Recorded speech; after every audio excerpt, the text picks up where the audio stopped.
a to pravidlo porušil. Určitě si nerozumíme. Diskvalifikuji. Můžu se k tomu vyjádřit? Opravené dva obrázky. Pomínek. Nebejt sebestředná. Že na to bylo 2 pokusy?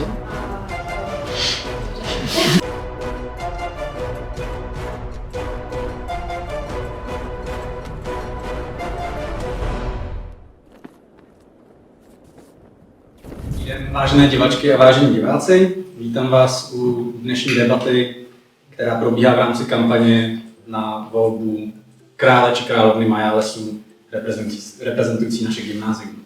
Sledujete záznam debaty, který probíhá v pondělí 26. ledna. Tuto debatu pro vás připravilo Studentské fórum a za její technické zpracování děkujeme Denisovi Blaškovi z Kvarty. Volba krále či královny majálesů bude dvoukolová, proběhne příští týden ve středu 4. února a následující druhé kolo proběhne v pátek 6. února. Výsledky jednotlivých kol budou zveřejněny ještě ten týden na Instagramu Studentského fóra, které prosím sledujte pro všechny důležité informace týkající se těchto voleb. Já už zde mezi námi vítám naše dnešní účastníky debaty. Pozvali jsme všechny kandidáty, 6 z nich se zúčastní a já jim za to děkuji. Prvním je Ondra Pilecký z Kvinty, následuje Stáňa Pumbová z Kvinty, Sofie Saša Bambasová z 2. ročníku, Honza Rybák ze 3. ročníku, Dan Neubauer ze Septimy a David Čížek také ze Septimy.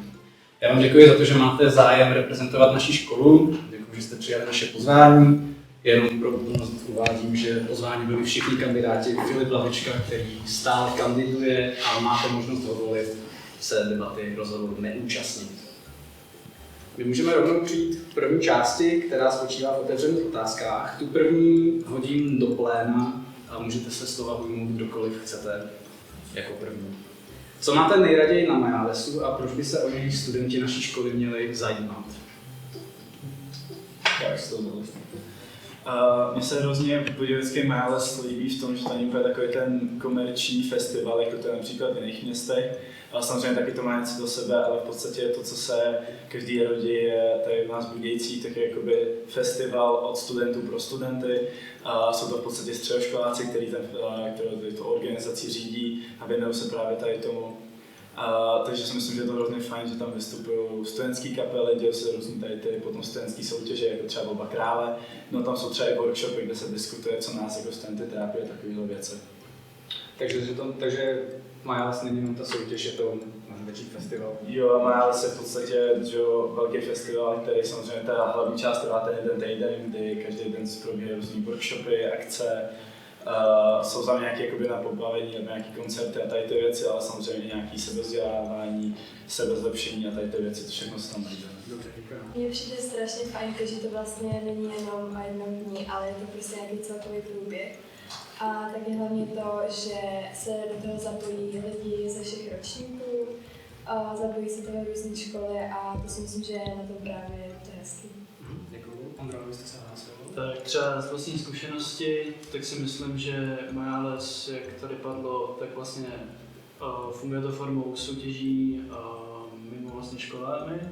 A vlastně přijde mi, že jsem díky majálesu poznal hodně lidí a že nás to vlastně, přestože vlastně my jako školy proti sobě soutěžíme, tak i zároveň si vlastně mezi těmi lidmi můžete najít jako nový přátelé, nový kontakty a věřím, že to do budoucna může hodně pomoct. No, prostě.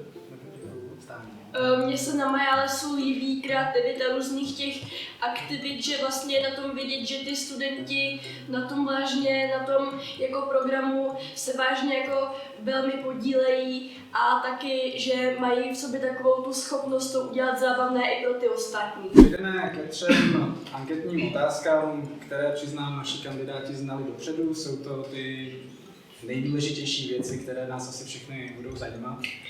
První otázkou bude, a půjdeme prosím od Davida po Ondru. Proč kandidujete a co by z vás udělalo dobrého krále nebo královnu? Tak já školu reprezentuju ve všech sportech, ať už ve frisbee, ve volejbale nebo třeba i v atletice. A školu vždycky reprezentuju rád a chtěl bych reprezentovat naši školu i z pozice krále majálesu. A ještě asi byla druhá otázka. Proč byste byl dobrým králem? Tak určitě by to byla nějaká sportovní zdatnost a všestrannost. Už od malička se věnuju všem různým sportům. A potom by to byla taky zkušenost s vystupováním před publikem. Už přes 10 let hraju na klavír a účastním se klavírních koncertů. A taky by to byla určitá extroverze. Rád poznávám nový lidi, rád komunikuji s lidmi a rád podstupuji výzvy. Takže. Děkuju. Dále stejná otázka. Já tam určitě nějakou tu osobní motivaci, v podstatě samozřejmě bych ten nález už co jsem tady vlastně od prvních posledních 7 let prostě chtěl vyhrát, chtěl bych tu výhru přinést na naši školu. Ale pak tam samozřejmě taky ta druhá motivace a to je, že v podstatě stejně jako tady kluci vedle mě jsem ve v septimě 3. ročník střední školy, což znamená, že tohle je můj poslední nález na škole a cítím nějakou trošku zodpovědnost, no a to zodpovědnost tady tu tradici přenechat to těm mladším, tak jak to kdysi předávali ty starší nám. A bral bych to asi jako takový trošku svoje selhání, když z té školy odešel a za pár let bych v podstatě viděl, že to je ten úžasný festiák, který nás všechny spojoval nejen na naší škole, ale i na ostatních, v podstatě jakoby vymizel. Děkuju. Honzo. Já jsem Honza, jsem ze třeťáku a důvod, proč kandiduji, je, protože jsem viděl, jaká je na to naše škola. Vím, jaký jsme my vevnitř a vím, že máme na lepší než na 5. místo. Vím, že nejsme sice všichni perfektní, ale když se spojíme, tak máme na to porazit všechny ostatní školy. Myslím si, že jsme jedna z nejlepších škol tady v Českých Budějovicích a myslím si taky, že bychom to měli konečně ukázat a odebrat se od těch zvyků býti podřadnými. Dobře, takže jasný cíl vítězství. Ano. Děkuju. Sofie, proč jste se rozhodla kandidovat a co by vás mělo do Královny? Tak já jsem se rozhodla kandidovat hlavně proto, že si myslím, že tady chybí takový ženský hlas, který tady dlouho nebyl. A hlavně jako ta výzva si dokázat, že i holky prostě můžou jít a můžou kandidovat a můžou se o takovou pozici snažit. Myslím si, že Staňa to má stejně určitě. A dobře. A hlavně si myslím, že je tam taky nějaká empatie a myslím si, že proto mám všechno, co se k tomu potřebuje a budu moc ráda, když se něčeho takového budu říct. Děkuju. Stáň. Takže já jsem se přihlásila z toho důvodu, že je to nová životní zkušenost pro mě a taky já vlastně ráda vždycky k něčemu motivuju lidi se, když tak možná někdy se to občas nepovede, ale většinou se jakoby snažím a já s tím občas někdy mám trochu problémy a moc ráda bych jsem se to taky naučila a taky věřím, že společnou sílou bychom mohli vyhrát jedno z těch prvních míst, což jsem i zažila, že se to povedlo. Tak když se to ještě povede zase, tak budu vážně ráda, to budou rádi asi tady strašně moc lidí na téhle škole. A já teda všem držím palce, aby se do toho Majalesu zapojili. Děkujeme. Takže já jsem Ondřej, někteří mě znáte pod přezdívkou Pilko. Na tuto školu tak chodím něco málo přes 4 roky a co mě asi nejvíce motivovalo kandidovat na krále této školy, tak je vlastně to, že vlastně každý rok, co jsem se účastnil Majalesu, tak mě vždycky motivovalo to, když jsem prostě viděl, jak prostě ty lidi jsou pohromadě, studenti a přišlo mi to jako strašně hezká akce a říkám si, že kdybych měl tu možnost reprezentovat naši školu, to bych pro to udělal všechno. A proč si myslím, že bych byl dobrý nebo ideální kandidát, tak řekl bych o sobě, že jsem sportovně nadaný a taky věřím, že mám nějakou tu vlastnost dát lidi dohromady a mimo to tak znám docela dost lidí zde na Čeku, takže nejsem nikdo neznámý. Tak, děkuji za vaše odpovědi a můžeme jít k další otázce. Je mi naprosto jasné, že ideální královna nebo král Majalesu budou chtít zapojit celou školu a v jistém slova smyslu by se dalo říct, že celý Čak bude jeden tým, ale i přesto vždycky král nebo královna kolem sebe musí mít pár lidí, kteří jsou jejich tahouny, kteří jsou součástí toho jádra jejich týmu. vás bych se chtěl zeptat, kdo tito lidé budou, pokud budete zvoleni. Takže chci prosím pouze jména. Začneme u Davida. Dominik Šmarakovský, Antonín Arnošt, Vašek Krampera a Matyáš Polák. Dobře, děkuju. Já bych to začal prvním jménem tady člověka vedle mě, David Čížek, samozřejmě doufám, že on by byl pro mě to stejný, jako já bych byl pro něj, kdyby on vyhrál. Takže David Čížek z Oktávy, Hugo Tluna, Matyáš Sloup, Milek Skořovský doufám, Lukáš Ficina, dnes jsem říkal, a od nás ze 3 samozřejmě Tonda Arnoš, Vojta Daňa, Jáchym Trolfl. Hodně lidí, hodně maturantů. Hodně maturantů a budou po maturitě. Naštěstí má ten rok byl po maturitě právě. A ještě jsem nestihl zmínit minulé krále z minulé školy. Dobře. Který podporu. Dobře, děkuju. Honzo, kdo bude naším týmem? Tak do mého nejbližšího týmu patří samozřejmě moje kamarádi do třídy Tomáš Stara, Matěj Kuliš a Honza Potůček. Poté bych tam také rád přidal mé nejbližší kamarády také z maturantů, například Sofii Kofronovou nebo Kubu. Ale to není všechno, taky jsem v kontaktu i s lidmi z nižších ročníků, protože se zajímá o zájmy všech, nejenom pár lidí z celé školy. A určitě věřím, že s těma lidma si jich výpomocí máme na to ten rok vyhrát. Děkuju. Sofie, kdo bude váš? Já si myslím, že nejde hlavně o kvantitu, ale kvalitu, takže já tam mám Alberta Kováře, Terezu Jiřincovou a Anu Hánovou. A řekla bych, že to jsou takové jako 3 hlavní lidi pro mě, a pak mám samozřejmě i spolužáky, kteří mě podporují a myslím si, že bez nich to taky nezvládnu. Takže hlavně spolužáci druhého ročníku. Jo. Děkuju. Stáni. Takže já to mám takový trochu chaotický, že mě jako vlastně potom podporuje vlastně celá třída, včetně mojich kamarádů, takže já dávám takovou speciální možnost, protože já se ještě bavím s nějakýma lidma tady ve škole, takže kdo chce, tak může být součástí mého týmu. Takže obecně prostě Quinta vás podporuje, ale ano. Do toho nejbližšího jádra ještě jako scháníte. No, taky mě je líto, že třeba kdybych někoho vybrala, tak prostě by třeba nechtěl, nebo někdo by třeba chtěl, já jsem se o tom jak moc zatím nikoho ještě neptal, si přiznám. Dobře, děkuju. Ondro, kde je další? Takže Ondřej Drůžek, Denis Bladek, který to natáčí, Vojtěch Dařil, Tobiáš Zemek. Akorát u této otázky je ještě dost důležité poznamenat, že jestliže bych vyhrál, tak se ta sestava určitě změní, jelikož ti zmínění tahouny, vlastně, o kterých se zde bavíme, tak jsou už vlastně zadaný u jiných králů. Takže čekáte, že máme na čagu tahouny Majalesu, které to baví a kteří prostě podpoří krále. No takhle, myslím to spíše tak, že jakoby, jestliže bych to vyhrál, tak mám jasno v tom, kdo by se ještě do mýho v uvozovkách týmu tahounů přidal. Takže myslím si, že není úplně jako chytrý. Není to definitivní seznam to prostě. Jenom ohledně poslední odpovědi bych chtěl podotknout, že Denis Blažek, který tuto debatu zpracovává, nevystřihne žádné odpovědi našich kandidátů. Každý kandidát jen prostě se na záznam podívat a kdykoliv se ozvat, pokud by měl pocit, že některá z jeho odpovědí buď byla vynechána, nebo naopak přišla jeho oponenta do vynechána. To je samozřejmě. Jaké téma závěrečného průvodu byste si nejvíce přáli? Já bych to nechal asi, jak to bylo minulý léta, že to vybírali studenti, abychom měli téma, který nás dokáže co nejvíce spojit a aby se co nejvíc lidí zapojilo do Majalesu.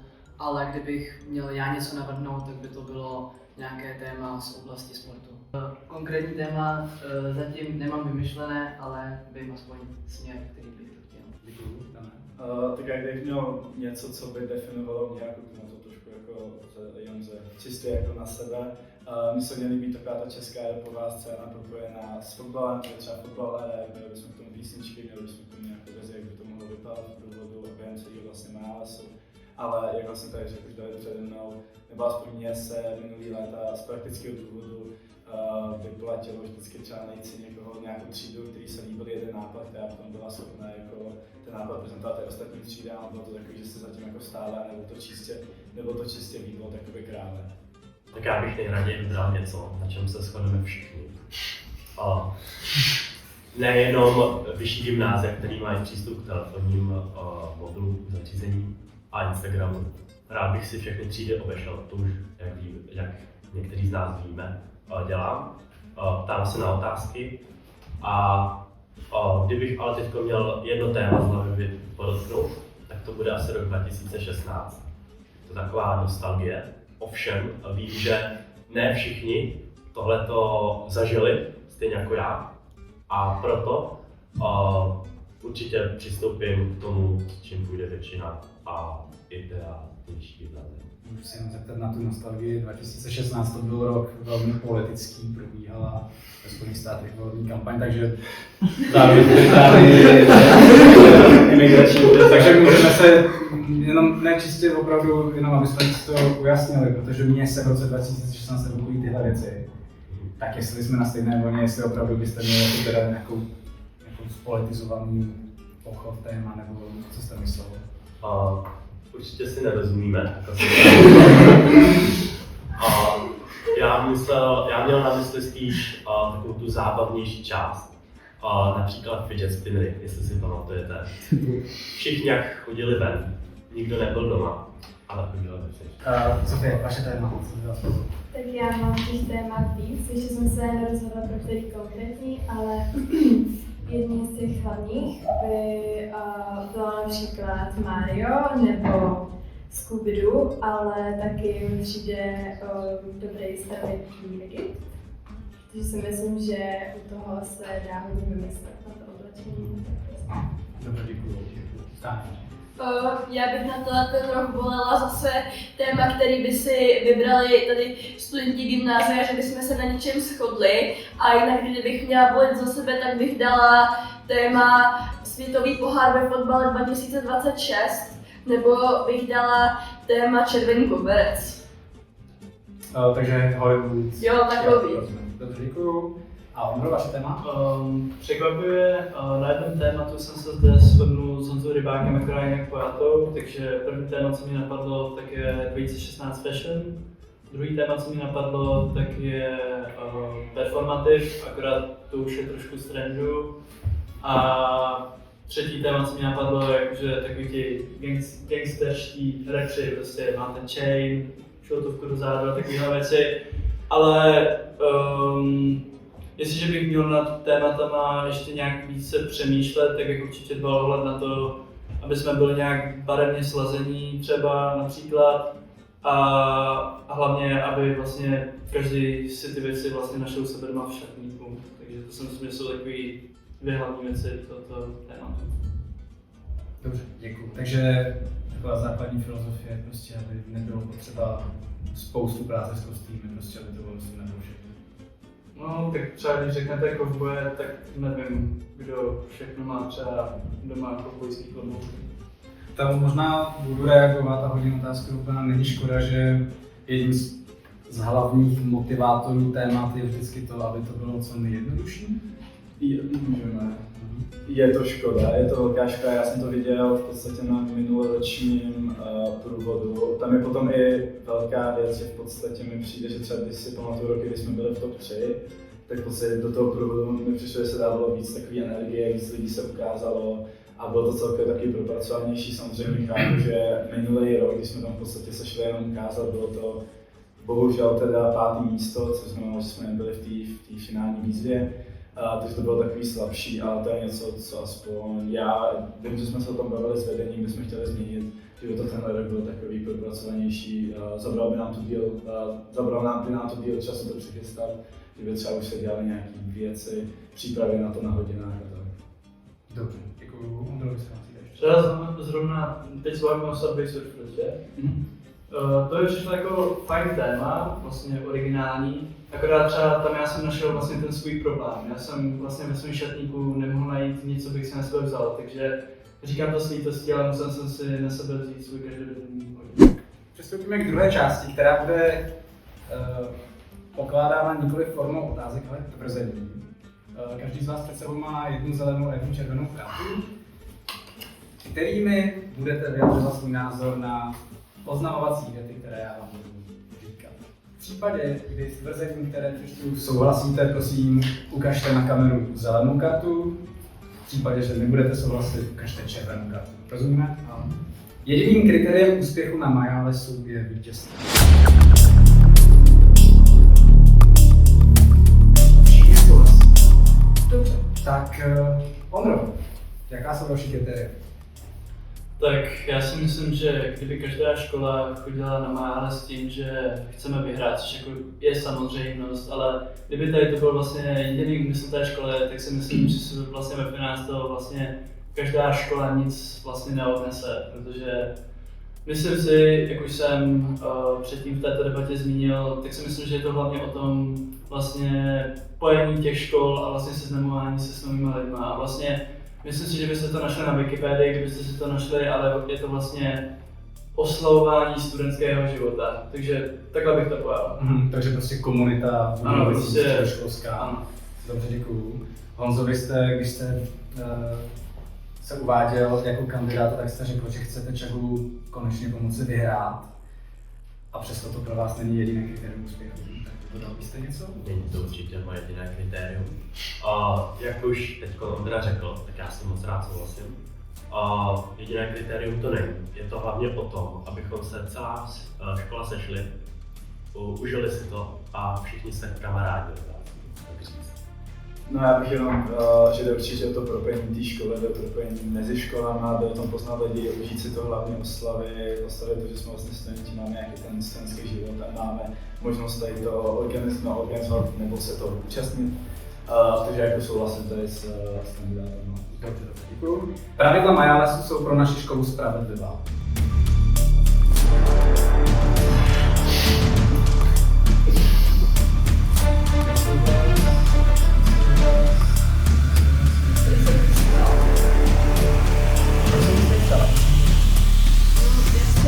Nejsem jistá, protože po toho, co slyším, že některý lidi říkají, že prostě je to fair a nějaký, že je to nefér a jako pro mě je to docela těžký pochopit a já nechápu moc, komu mám věřit.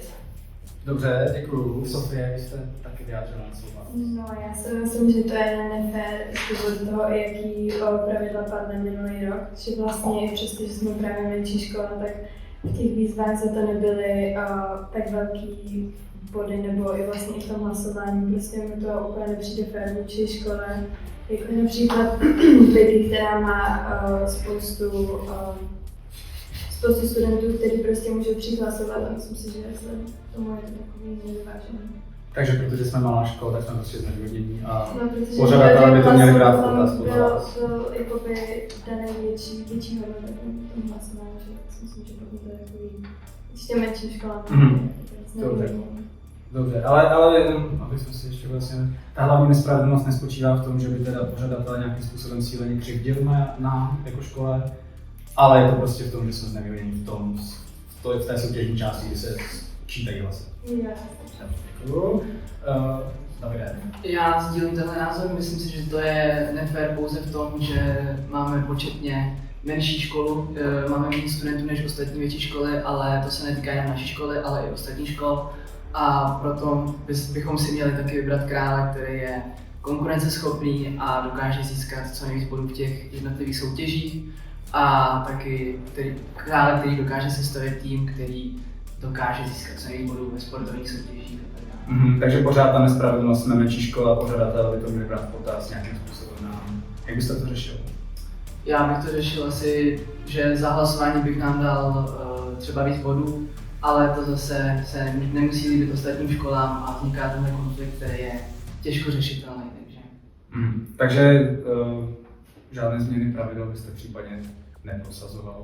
Tak určitě bych je nějaký navrh, ale uvidíme, co by se. Dobře, děkuju. Ona se odrobil první. Já dám slovo. Jo, tak já teda jakožto člověk, který se tady tomu hodně věnoval a v rámci možností se dostal do těch kruhů jakoby té organizace a tak, nebo jako krále, jako potom jinak, tak to můžu asi dnes trošku svoji vize, jak to vnímám já. V podstatě nemyslím si, že by se pravidla měly měnit jenom prostě protože jsme menší škola, to si myslím, že je špatně, myslím si, že to je cesta do záhuby. Není to to, co prostě je, za čím Majales stojí. no začím, jako si myslím, že ta myšlenka toho je, že prostě se budou měnit pravidla. Co mě, proč já jsem teda zvednul červenou kartičku, je, že mi přijde, že ty pravidla se často mění a rok od roku je to jiný, že třeba já jsem počítal s něčím, co jsem znal z minulých let, potom jsem najednou zjistil, že to bodování, tyhle věci jsou úplně jiný, než jsem myslel, než jsem to znal z předchozích. Byla tam taková menší transparentnost od vedení jakoby, tady Myalesu. Jak to říkala třeba Sofie, pamatuju si, když jsem skákal radostí, když jsme vyhráli volejbalové turnaje a pak si pamatuju, že jsme třeba získali o dost méně bodů, než jsme za to získali třeba předtím 2 roky, ale potom mi to samozřejmě vysvětlovali nějak, jakoby, že bude celkově méně bodů a tak. Takže je důležité si se na někoho, kdo se o ty pravidla bude takto jako zajímat, debatovat s nimi s Myalesem a asi já bych bojoval spíš o nějaký jako přesně daný dopředu bodování, tak jak to funguje a to, což se teda... Takže transparentnost a známí kritéria body za soutěž. Ale zase, jestli ještě můžu a zase jde o to, že vedoucí tady těch sekcí jsou středoškolský studenti stejně jako my, každý dělá chyby. Vím, jaký to měli náročný, vím, že se po ní museli projít, přece jenom jsou to dobrovolníci a některé věci, které oni si zažívali přes ten týden, bych fakt nepřál nikomu a zase jako asi bych požadoval po našich studentech, po ostatních studentech jiné školy, aby i tady na to bylo dohodnout, že se to pořád jenom líbí. Dobře, děkuju. Ondrovi se hlasovat. Já si nepamatuju, jaký to byl ročník, ale vím, že jeden ročník se stalo to, že my jsme byli na 3. místě a za námi hned byla Biggie a nějakým záhadným způsobem se stalo to, že jsme měli stejně bodů a vlastně potom se od toho odvíjelo to, že jsme byli vlastně ve finále ne 3 školy, ale 4 školy. Takže to si myslím, že to je vlastně jeden případ, kde vlastně pravidla selhaly, ale není to úplně přímo k otázce. Ale je to úplně přímo k otázce, protože jste právě kandidovali do soutěže a na školu jste pořadatelé z toho, že záhadně provádí. No, to je spíš taková jakoby otázka na přemýšlení na večer. Děkuji. Tak já jsem to ještě nedořekl. A ještě pokud se nepletu, tak minulý rok, co se týče těch bodů, tak mám takový pocit, nebyly zdvojnásobený. Za hlasování byly 2 body a třeba za turnaj, kde já jsem počítal s nějakou sumou, v podstatě byla polovina z toho, co jsem třeba nepočítal. Takže vlastně taky zrovna myslím, že není úplně jako dobrý návod dát ty dvojnásobný body, protože když si to vlastně navrhnete, tak na čekuje nás kolik? 300 lidí, s tím, že musíme počítat s tím, že všichni lidi z této školy se nebudou nás účastnit a tím pádem jsme ještě více znevýhodnění. A proto si myslím, že třeba chápu, že organizačně, že je to strašně složitá komplexní akce, ale třeba co mi napadlo, tak je, že myslím si, že takový vlastně poslání krále, jakožto nějakou výkonnou organizační osobu vlastně na té škole, tak je minimálně dát do povědomí ten problém. A myslím si, že za poslední roky vlastně CMALS si myslím, že pro nás jakožto menší školce to nezměnilo. Takže dát do povědomí s cílem zmobilizovat naše studenty. Upravit pravidla. Takže upravit pravidla. A jakým způsobem? Třeba mi napadlo, že body. Tak tam si myslím, že teď se vykašlo na vlastně správný slovo pro to, ale máte jako kurz jakože 1x2 jakože body pro, dejme tomu, naši školu. Že by vlastně, že by to nebylo, že čak tak by měl násobek bodů Biggie krát 1, ale že myslím si, že to jde určitě udělat jinak, ale nemyslím si, že by každá škola měla být nutně stejně hodnocená. Mimo sportovních aktivit, ale třeba v takových těch aktivitách, jako je, že přijď, napiš si čárku, zapíšeme ty bod. Tak tam si myslím, že by se to mělo změnit nějakým způsobem. Honzo, vy jste jako jediný řekl ano. Tak já si myslím, že pravidla jsou pravidla. Někteří možná nesouhlasí, ale jsou tady o to, aby se dodržovalo. A nakonec to je spíš o králi, jestli on je schopný zorganizovat to, aby přišlo co nejvíc lidí. A když už jsme zrovna na těch pravidel, tak věc, co by králové neměli dělat, je porušovat. A já tady mám připravené obrázky. Jak už víme, plakáty se můžou lepit pouze na nástěnku. Já tady mám 2 obrázky. Já potom pošlu neboj. Pojďte sledně 2. Co to je? Prosím, popište mi, co na nich je. Můžu se k tomu vyjádřit teda? Prosím, popište, co tam je. Jo, je tady 3D jazykovny, kde na tabuli je magnetkou připnutý můj plakát a já už se k tomu vyjádřil stylem, že v e-mailu na to, co jsme dostali od vedení, to, co jsme dostali od pana Bohuníka, je samozřejmě zákaz lepení na dveře, kartičky. A taky tam bylo napsáno, že jediné místo, kam se mají lepit, je kde? No, jestli tam bylo násilníkář, to přesně nepamatuju, co jsem Říkal jsem to na studentském fóru. Říkalo se to na studentském fóru. Voliči, rozhodněte se sami. že jako násilník, takže jako to je na tabule násilník. Tak, vylebil jste svůj plakát na místo, kde vám nebylo řečeno. Jak se k tomu stavíte? Stavím se tím, že já si nemyslím, že jsem tady v tom případě udělal něco špatně. Nemyslíte? Ne, plakát je magnetkou přidělaný na tabuli. To, jestli se přesně řekl slovo nástěnka, dobře, pardon, tím pádem, jako jestli teď chceme dojít za vedením a Chceme dojít za vedením, ne, abych to ujasnil, na studentském fóru padla pravidla kampaně, kde zaznělo, že všechny plakáty a inzerce ohledně Majalesu mají být jenom na vyhrazených místech. A Dan toto pravidlo porušil za pomocí magnetky. Voliči se můžou sami rozhodnout, do jaké míry tento přišla diskvalifikuje výpočet. Ale on za vládu, ty máš taky Nemám. Konečně vyjádřil k mému plakátu. Můj plakát byl vyvěšen samotným panem Kopačkou v jeho bufetu na jeho lednici, kde můžete najít i ostatní informace, takže si myslím, že tímto jsem pravidlo úplně neporušil. Ano, všem to je plakát. Prosím? To je plakát. Můj plakát? A kde je?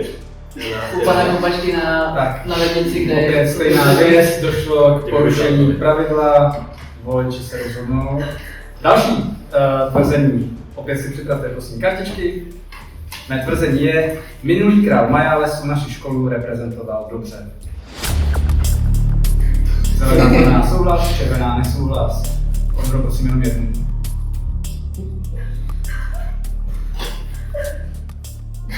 No, máme tady jeden nesouhlas, tak Honzo, to začneme vás. Já si myslím, že udělal několik slibů, který nedodržel. A... Není to tak? No to já nevím, Prosím, jak jaké to to bude, musím to nějak říct. Tak, jenom jasněte ty sliby, prosím. Co, v čem byl podle vás dán minulý rok špatným zástupcem naší školy? Špatným zástupcem, on naši školu nereprezentoval špatně, to vůbec neříkal. Ale nižším ročníkům nasliboval několik věcí a taky říkal, že... Odkašlal se. Pardon, ne, dobře. A taky bych ještě rád tedy podotknul, že se úplně nezajímal o lidi, co ho nevolili. On měl svůj kruh blízkých přátel a v podstatě na tom si založil svůj kampaň. Můžeš reagovat. Já v podstatě od začátku svojí kampaně moje hlavní věc samozřejmě byla můj hlavní cíl samozřejmě byla ta výhra, ale jak už jsem tady ukázal, myslím, že to bylo tou kartičkou, že výhra nebyla všechno. Můj velký jakoby cíl, jsem to plně všude říkal, jsem to jakoby všude prezentoval takhle. Jestli to někdo vnímal jinak, to se omlouvám, to je asi potom moje osobní selhání, ale tak bylo hlavně spojit školu a užít si ten Majales jako celek. Já si pamatuju třeba Instagramovou skupinu, kde bylo 240 lidí, si myslím, která se rokoucí používá jakožto hlavní komunikační kanál při Majalesu. Psal jsem na to ty e-maily a tak, že ať se připojí, posílal jsem linky a potom jsem v podstatě během Majalesu, během té hry, já si pamatuju, jak jsem den co den bral frisbee, basketbalák, fotbalák, potraviny a dělal jsem pikniky ve Stromovce, ve kterých se teda bohužel kromě třeba občasných pár kamarádů nikdo neukázal, samozřejmě bylo mi to líto, bral jsem to jako své selhání, že jsem tu školu, jakoby nepředal jsem té škole to, jak jsem to vnímal já, že v podstatě si pamatuju roky, kdy jsme v 60 letech seděli na Sokoláku, házeli jsme si frisbee a bylo to strašně fajn čas, strašně fajn strávený jaro. To, že jsem se nestaral o nižší gymnázium, mě upřímně trošku štve, že jestli si to myslí lidi, jestli tohle se o mě říká, tak to beru jako fakt velký osobní selhání a dost mě ještě jsem si to neuvědomoval, protože já jsem to vnímal tak, že pro mě jakoby ten nižší gimpl asi, neřeknu hlavně, ale byl určitě stejně důležitý jako vyšší gimpl, možná i neřeknu víc, ale určitě jsem se snažil zapojit a chtěl jsem jim dát toto. A chtěl jsem jim přát nějakou Mayalesu práci. Tak, 4. tvrzení. Vím přesně, co role krále Mayalesu obnáší. Máte tedy vůbec jasnou představu toho,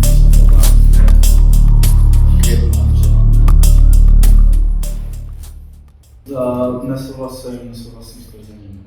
Nesouhlasíte s tvrzením? Tak proč ne? No zase nechci dělat tady co bylo to sobě To jsem krátce, jo? Jasně, odpovědí obecně. Věnoval jsem se tomu 6 let, první 3 roky, jakožto aktivně zapálený člen jak královského týmu, tak v podstatě chodil jsem na každý hlasování, všechny soutěže, co bylo možné tak. Následně přes fórum organizační pravá ruka krále, minulý rok jako král. Do králování jsem šel s tím, že už mě asi nemůže nic moc překvapit.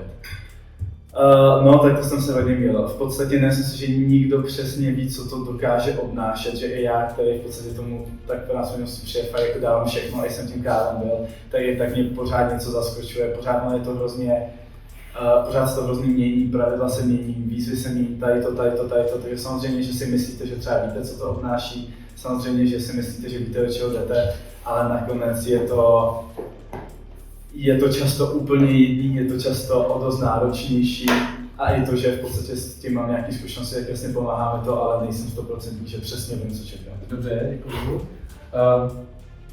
Zvedli jste kartičky úplně přesně opačné barvy, než jsem očekával, vzhledem k tomu, že otázka byla cílená, takže tady máme jednoho člověka se zkušeností a 5 bez nich. Přesto vás 5 má představu. Teďka, když jste vyslechli Dana, obhájili byste se nějak před tím jeho tvrzením, že prostě nikdy nemůžete jasně vědět a že vás vždycky má vlastně jsem bezpečný? Jako, já si nemyslím, že bych do toho má slyšel jakože s absolutní jistotou, že jasný, vím, co to vlastně je, to si nemyslím, ale co si vlastně dopředu vlastně říkám je, že když už bych byl králem, tak by to bylo organizační peklo, málo spánku, ještě větší peklo. Takže vlastně počítám s tím, že to bude počítal bych s tím, že by to byla velmi náročná práce, ale nemyslím si, že by mi to zaskočilo, protože už takhle bych počítal s tím. Dobře, já jenom upozorním na to, tam z toho přesně, co role krále Mayalesu. Takže jenom, aby jsme to tak nějak přeformulovali, úplně přesnou, jasnou představu nemáte, ale víte, že to bude těžké. Vy, kteří jste zvedli zelenou kartičku, protože máte pocit, že víte přesně. Změnil se vaše odpověď po tom, co Dan tady řekl, nebo vy jste opravdu trvali na tom, že máte naprosto jasnou představu?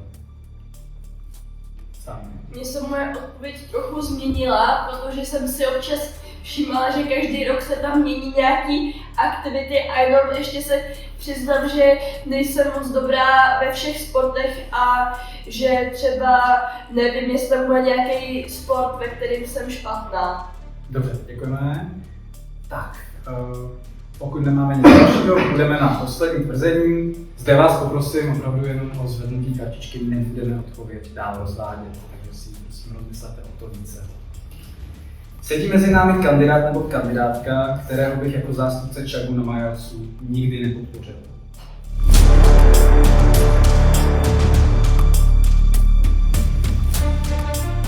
To znamená 5 z našich kandidátů, jakmile ať vyhraje kdokoliv, Mayales pro ně nekončí, budou se ho aktivně účastnit, budou pomáhat. On pro vás tady nikdo takový je. Dobře, děkuji vám. Připravených 7 otázek, použijeme jenom 6 z nich, protože máme 6 kandidátů přítomných. Protože nechceme, aby se nám odpovědi opakovaly, tak uděláme to tím způsobem, že každý z vás dostane jinou otázku, dostane čas na to jí zodpovědět tak, jak on nebo on si přejí. Ostatní se prosím přihlašte o slovo jenom pokud byste vyloženě nesouhlasili nebo měli něco důležitého k doplnění. Nechceme, aby se nám opakovaly odpovědi. Ano? Tak. Já jsem si přinesl karty na Uno, abych mohl náhodně rozdělit jako otázku komu položím. Prosím, vybrali si nějakou vaši chcete, a prosím, že si svou lavici, jenom zvolíte to stejný mezi svou lavici. Tak. Vyřazena bude otázka číslo 3. Tak. Můžu poprosit kandidáta nebo kandidátku s číslem 1, na koho se budu vracet? Honzo. Tak. Co by měl král Majalesu udělat pro to, aby se zapojilo co nejvíce studentů školy? Tak já si myslím, že bys měl obcházet žáky. Nejenom dávat story třeba na Instagram, udělat jednu velkou skupinu. Měl by opravdu obcházet každou třídu, ptát se lidí na chodbě, kamarádit se s nima, navázat s nima co nejlepší kontakt, aby věděl, že oni v tom nejsou sami a že se na ně můžou spolehnout. Že i kdyby oni třeba nevěděli, co mají dělat, kdyby se ukázali a nevěděli, že za ně můžou zajít, zeptat se normálně, jim normálně odpoví jako normální člověku. To znamená neomezovat svůj kampaň nebo svoji prezenci na škole jenom na Instagram, sociální sítě, ale opravdu jako chodit mezi třídy a zapojovat. Zajímat se o lidi. Dobře, je tady někdo, kdo by něco důležitého dodal nebo vyloženě nesouhlasí s tou odpovědí? Prostě aktivní prezence a přítomnost. Že pokud jsou i nějaký jako děti z téhle školy nemocní, tak bych to i posílala na e-mail.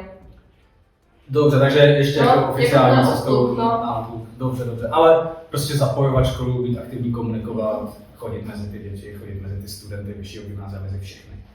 Dobře. Tak.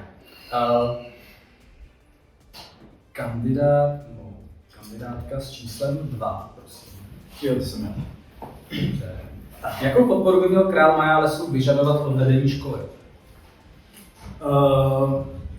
Podporu, tam si myslím, že by šlo hlavně o nějakou tu komunikaci, aby obě dvě strany byly nějak spokojení s tím, aby se, myslím, král a královský tým, popřípadě studenti, samozřejmě dostali tu možnost reprezentovat, ideálně co největší do toho, protože člověk tomu musí dát fakt všechno musí být úplně perfektní, aby ten Majales jakoby vyšel na tu výhru.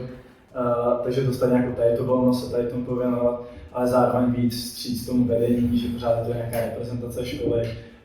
Myslím si, že jako chovat se slušně, to je základ. No a to si myslím, že asi všechno, aby ta komunikace probíhala, samozřejmě bere se vedení jako učitele, nebo jenom jako vedení? Vedení školy, to znamená ředitel, zástupci. A samozřejmě já jsem minulý roky vždycky vedení pozýval třeba na hlasování, takže jsem byl moc rád, když se zapojili, což teda jsem rád, že dělali. Ale asi tady to, aby ta komunikace, ta transparentnost ta byla. Z hlediska nějakého třeba omlouvání absencí, co byste si představovali, že by vám třeba pomohlo, aby to ale samozřejmě nějakým způsobem bylo v souladu se školním řádem, nějakými základními legislativními pravidly? Hádám, že se asi nějak dáte třeba na omluvení absence na školy. Samozřejmě my jsme to řešili jsme to s ostatníma školama, s ostatníma králema, jak to tam je, jak to funguje. Řešili jsme to, jak to je v souladu se zákonem a s nějakým školním řádem.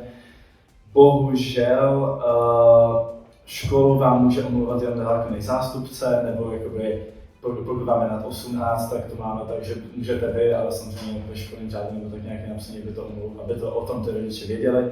Takže pan ředitel se nemůže jen tak jako zbudit a rozhodnout se dneska, prostě jdou tady na frisbee, tak jim tam započítanou absenci, to samozřejmě nejde. Ale vedení, všichni učitelé třídní byli vždycky velice tolerantní na to, když jsme jim napsali omluvenku, dobrý den, pardon, dneska se účastním tady toho turnaje, nebo já jsem jako král posílal dobrý den, tady na turnaj beru tyhle lidi, ještě vám všichni osobně napíšou, ale dávám vám dobře vědět, výuku si doplní. To si myslím, že je prostě taková rozumná cesta, jak si vzájemně víc říct. Dobře. Je tady někdo, kdo nesouhlasí s odpovědí, nebo by něco důležitého doplnit? Dobře, děkuju. Tak, číslo 3 nebylo vybráno, proto přeskakujeme a jdeme rovnou na 4, kterou má Ondra Pilský. Jak by se měl náš král Majales chovat k zástupcům ostatních škol a k jejich studentům? Takže myslím si, že tady vlastně největší problém, který v minulosti vlastně se děl, nebo ještě se vlastně doteď děje, tak je taková ta rivalita hlavní proti Biggy. Prostě Biggy, zlo, prostě to ne. Ale takhle, lidi by to měli brát s nadsázkou, nějaký, dejme tomu humor, třeba já teď mám tuším nejnovější příspěvek, třeba mám na mém Instagramovém profilu, tak tam mám podělávání kola studenta z Biggy.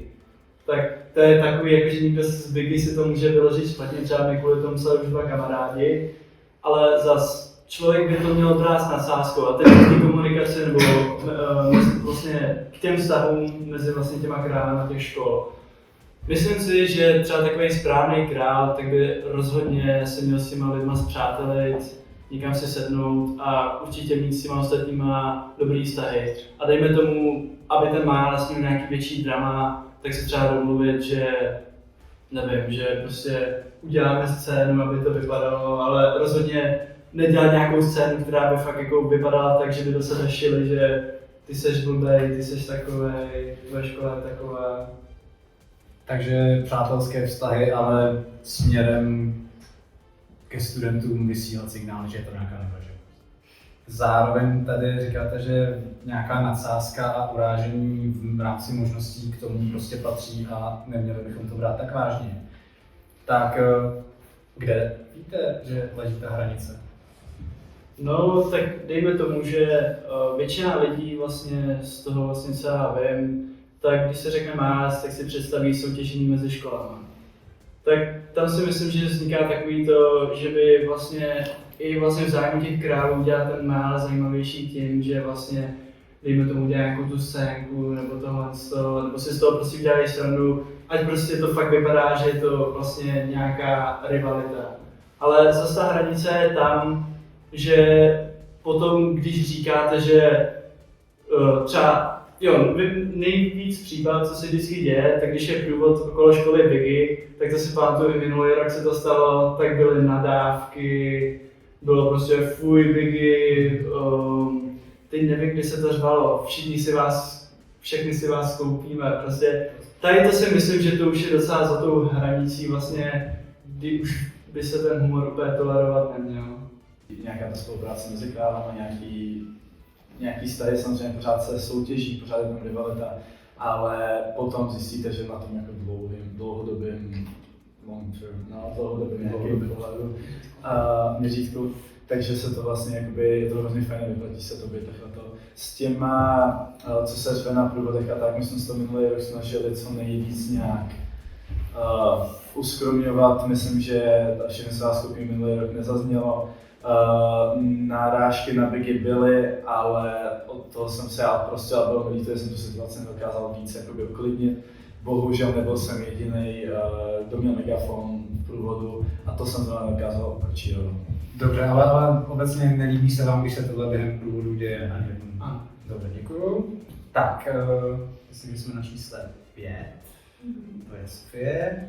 Tak v čem je naše gymnázium lepší a v čem horší než ostatní školy v Budějovicích? Tak neřekla bych, že tam jsme úplně horší, ale právě ta nevýhoda je to, že jsme jako menší škola. Ale myslím si, že i v tom zároveň spočívá ta naše výhoda. A může to být tím, že jsme menší kolektiv a zároveň se dokážeme lépe semknout a nějakým způsobem prostě to víc mezi sebou vykomunikovat tím, že k sobě máme všichni víc blízko. Takže v tom, že jsme menší, je zároveň i naše síla, takže je to prostě výhoda i nevýhoda zároveň. Dobře. Někdo, kdo by nesouhlasil? Nebo něco důležitého podotknul, v čem je naše škola lepší, nebo naopak můžeme přiznat nějakou slabinu vůči ostatním, krom toho, že jsme menší škola? Já bych ještě dodala, myslím, že tady máme spoustu ambiciozních, přesně sportovních nadaných lidí. Takže si myslím, že v tomhle ohledu to právě není, že bychom byli nějakým způsobem znevýhodněni. Dobře, děkuji. Myslím si, že jsme třeba taky znevýhodněni vlastně tím, kde jsme. Jo, já se úplně nechci vracet k tomu znevýhodnění, to už jsme trošku řešili v tom spravedlnost, nespravedlnost Milesu, ale není to vyloženě horší tedy.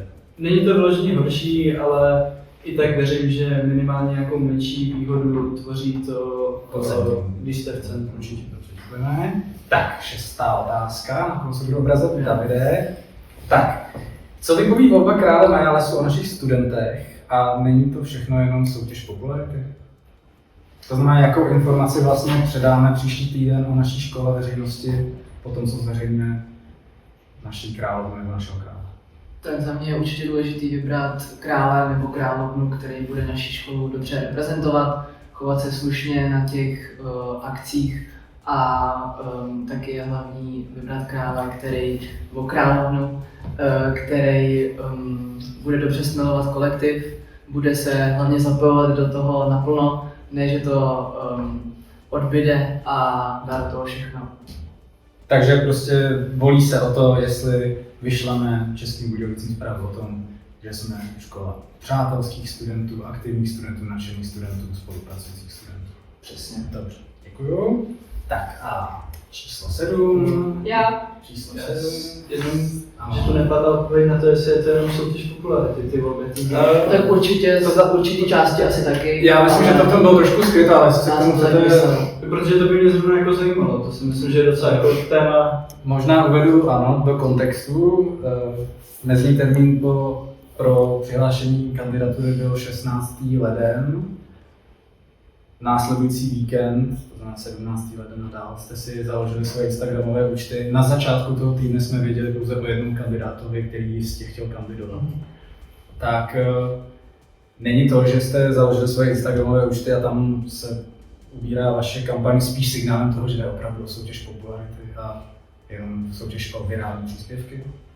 Tak já jsem teda upřímně žádný příspěvek nezveřejnil ještě, na rozdíl od ostatních kandidátů, takže z mojí strany asi to... To nebyla cílená konkrétně na vás, ty volby, co reprezentují. Takže já se asi nesnažím nahánět nějaký čísla, nějakou popularitu, i když to je určitě důležité v té kandidatuře, aby se vás to nejvíce lidí všimlo, ale z mojí strany to není ten hlavní faktor, proč jsem se rozhodl účastnit voleb. Dobře, děkuji. Já možná, že to je jakoby soutěž popularity. Já si myslím, že tím, jak to je jakoby volby na škole, tak je super příležitost, že v podstatě jakýkoliv potenciální volič si může jakýmkoliv tím kandidátem dojít. Nebo si může něco najít, může si podívat ty stránky na plakát, může si najít, jako dělá kampaň, jaký je to asi člověk. Tady si myslím, že jako každý student by si měl udělat nějaký jakoby asi svůj research, kouknout se na to, co kdo představuje a potom podle toho nějaký svýho uvážení asi volit. Že to nemusí být, že v podstatě ten, co má nejvíc kamarádů, nebo ten, co je nejstarší, nebo nevím, někdo, tak prostě vyhraje, si myslím, že jako... Dobře, děkuji. Poslední otázka, Stáňo, vy jste 7. Takže já mám ještě otázku. Jsou kandidáti z nižších ročníků výrazně znevýhodněni oproti septimě a třetím ročníku? No jakoby mně to nepřipadá, že by měly být jako vyšší pozice. Já si myslím, že ty pozice jsou stejné a je to hlavně o tom, jak se prosadí a i když to jako je s tou popularitou, tak si myslím, že třeba někteří jsou populární tím, že mají ti sledující, třeba ty sledující je nemusí jako volit a třeba jsou někteří, co jako tolik sledujících nemají a třeba je chtějí ty spolužáci volit a je úplně jedno, jestli je jako z vyšší nebo nižší třídy, hlavně prostě to prosazení ty názory a takový, jak jsem zmiňovala z začátku.